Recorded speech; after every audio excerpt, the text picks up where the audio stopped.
তন্ময় কলিতাৰ কবিতা কাৰাগাৰৰ পৰা অখিলে কৈছে।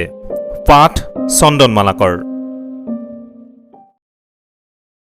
Revolutions are changes attempted or achieved by force in the constitution of societies.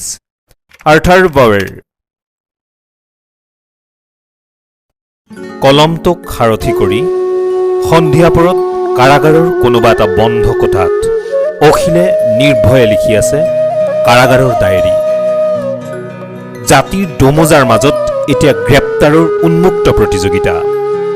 চৰকাৰে অখিলৰ সাহসৰ অগ্নি পৰীক্ষা আৰু কিমান ল'ব? পুলিচৰ বন্দুকৰ গুলীতকৈ অখিলৰ কণ্ঠৰ জোৰ বেছি।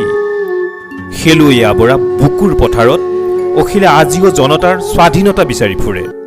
কেওফালে বাৰুদৰ ধোঁৱা। চৰকাৰৰ এতিয়াও কোনো অনুশোচনা নাই। ৰাষ্ট্ৰযন্ত্ৰৰ বাবে আমাৰ অখিল মাওবাদী, ৰাষ্ট্ৰযন্ত্ৰৰ বাবে আমাৰ অখিল ৰাষ্ট্ৰদ্ৰোহী। চাব্বাছ চাব্বাছ ফেচিবাদী চৰকাৰ, মুক্তিকামী মানুহেৰে তোমালোকৰ কাৰাগাৰ ভৰি পৰিবলৈ আৰু কিমান দিন?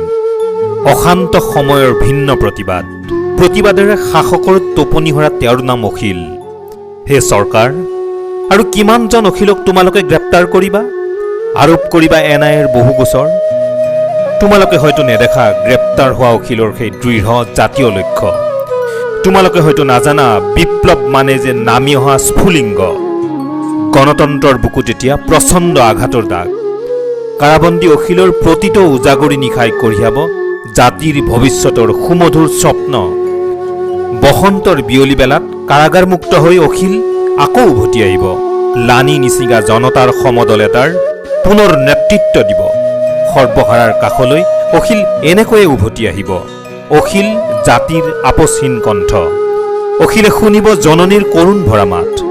প্ৰতিগৰাকী অসমীয়াই আজি অখিলৰ মুক্তিৰ ক্ষণ গণিছে। সাৱধান চৰকাৰ, তোমালোকে নাজানা অখিলৰ কিমান শকতি। কাৰাগাৰৰ বন্ধ কোঠাতে অখিলে গ্ৰহণ কৰিব জাতি ৰক্ষাৰ সংকল্প।